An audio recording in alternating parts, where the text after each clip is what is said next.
All right, here we go, Tony Yayo. Welcome back to Vlad TV. Back in the building, man. Back in the building.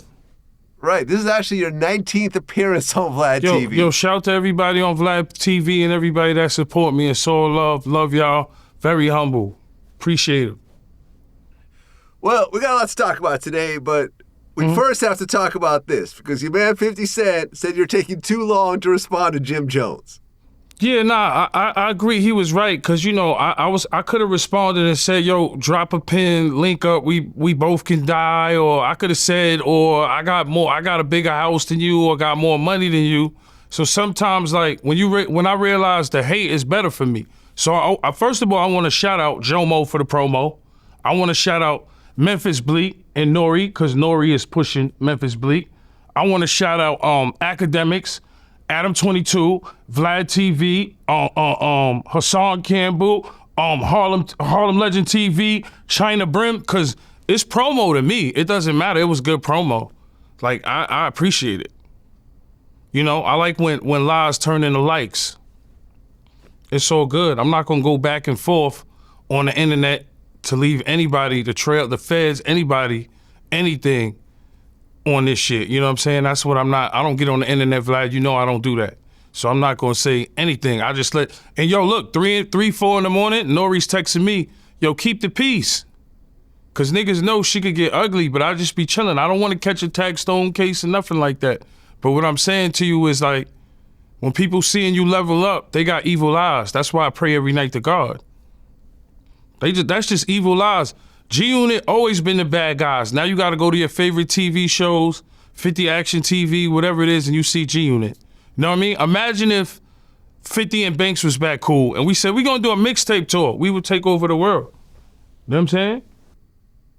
And that's me humbly saying that because, we had Eminem and Dr. Dre, and we went worldwide. There's not a lot of groups in New York City that went worldwide. And there's a lot of people in New York City that did go worldwide. But as for what G-Unit did, we always gonna be the most hated. So as for Jimmy talking to me, I mean, I look at that as crazy because you saying you better than Nas. I don't know who's smoking coke or sniffing coke here, me or you. You know what I'm saying? And like, I just don't like to talk. But the hate, you need the hate because the hate is good motivation. I needed that. My Shannon Sharp interview numbers went up. My numbers keep going up because if you look at the analytics, when people when they talked about me, the numbers went up. You trying to push a podcast. So I understand, you know what I'm saying?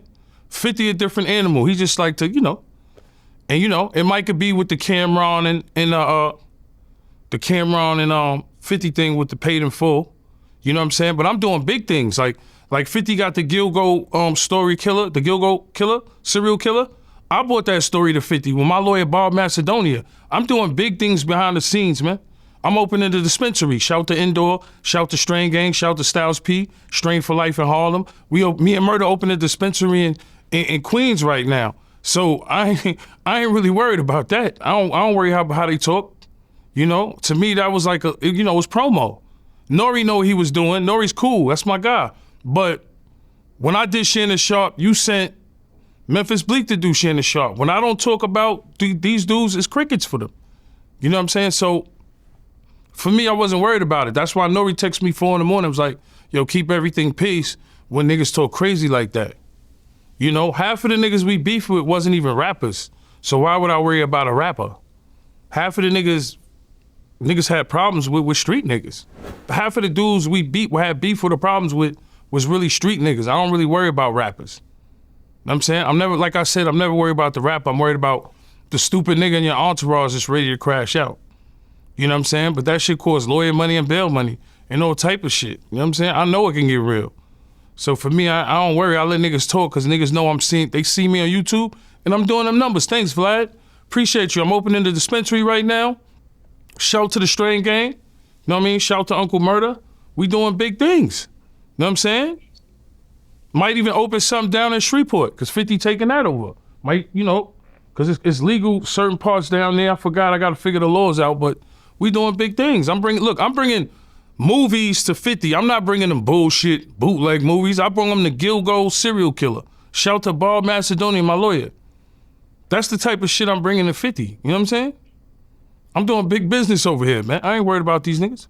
But if they want to do house wars, we could always do that. Like, I got nice property. We was buying houses when we was in our 20s. You know, cars, we could do that too. But I just don't brag and like to show anything because I like to just stay humble. I really don't care about that shit. Well, what exactly was Memphis Bleek responding to? Because it seemed like he was. I think Bleek was more on a promo campaign funded by Nori. You know what I'm saying? I said the Jay-Z thing and I understand, but I looked at a standpoint where even Beanie Siegel came over there to our camp. You know what I'm saying? Who didn't want to be signed to G-Unit? Fab wanted to be signed to G-Unit. When I came home, they was talking about K. Michelle and Olivia. Everybody wanted to be assigned to G-Unit. At that time, when I got out of jail, but for me, I just feel like it was a promo campaign because what they doing over there is really not taking off in my eyes. You know what I'm saying? No, and I don't care. You know what I'm saying? But your first guest was Ja Rule. Like, you serious? Well, what was Jimmy upset about? What did you say about Jimmy previously? Listen, I don't get on this internet and talk about nobody in no crazy way, man. I don't even know, and I don't give a fuck. You know why? Because while niggas is chilling in the streets and bodegas in the front of the bodega, I'm in fucking Morocco eating smoked duck, nigga. Know what I'm saying? I'm fucking in Italy with Leonardo. This motherfucker owns so many clubs in Europe. Billionaires. I'm in rooms like that, so all that shit don't really matter to me. You know what I'm saying? You see my response, I ain't say nothing, but I was on that private jet, right? Me, Murda, and 50 was joking around on the private jet. That's what we do. You know what I'm saying? I think it's just jealousy. It's always been everybody hates G-Unit thing. And it's cool. You know what I'm saying? That's life. That's what it is. Nobody ever, I never like wanted to get accepted in the industry world because I know how we came in the game and I know rappers don't like each other anyway. You know what I'm saying? A lot of friends turn enemies, right? Think about it. Biggie and Tupac was cool, right? Yeah, very much so. NBA Youngboy and Dirk was cool, right? They had songs together. Yes, you don't know the history. They was cool, right? Okay. The list goes on and on. You know what I'm saying? So it's like, for me, I don't get caught up in the bullshit, man. I just stay humble, keep it moving. You know what I'm saying? You know, and we just get into the money over here, man. My answer is being on a private jet, eating that smoked duck in Morocco. You know what I'm saying? A lot of dudes like a Jim, when have you seen Memphis Bleek or Jim go on their own tour personally? Well, I think Jim Jones has spot dates. Okay, I'm talking about your own. I Listen, think Jim has paid shows. We're not going to say that. Okay, but when have you seen him or Memphis Bleek overseas anywhere? Me, I just did shows in the Swiss Alps. The Swiss fucking Alps. These motherfuckers skiing in Vermont. I'm in the Swiss Alps. Like, it's a whole different level, you know what I'm saying? So I just let motherfuckers hate because they see me on YouTube and they see me and you and Vlad, we doing numbers. Every interview I do numbers. So what do? You gotta attack the nigga that's doing numbers right now. Look, I did this shit with no publicist, no management. Me and Vlad TV sat down, we kicked it, and the people love what I said. Shit went viral, niggas turned to a meme. I love all that love. I get all that love. I appreciate it. You know what I'm saying? So for me, I just stay humble. And I always win. That's the crazy shit. Dispensary opening in Queens, like, I always win. That's the thing for me. I'm always gonna win, because sometimes when you stay humble, I used to be that, yo, drop a pin, we could link, we could both die. Why? We was all young at the time and we doing that shit. You know what I mean? Fifth, he got so much money that he's just having fun. You know what I'm saying? So he could say whatever he wanted. Man, why you ain't say? I don't really be thinking about that. Like, half of the time I'm focused on what I'm doing.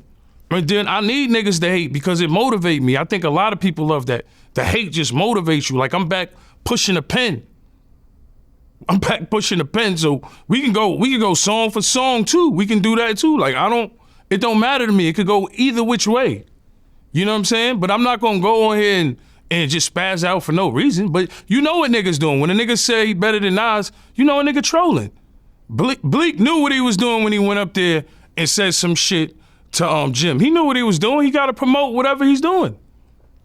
That was it. He was viral for 1 or 2 days. I ain't say nothing, but if I went back and forth then, they would have went back and forth and it would have made them go viral. So I kind of know how to play the game. You know how it is. What did you always tell me, Vlad?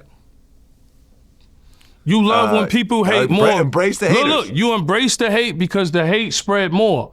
I could have found a cure to cancer. I wouldn't have been on academics.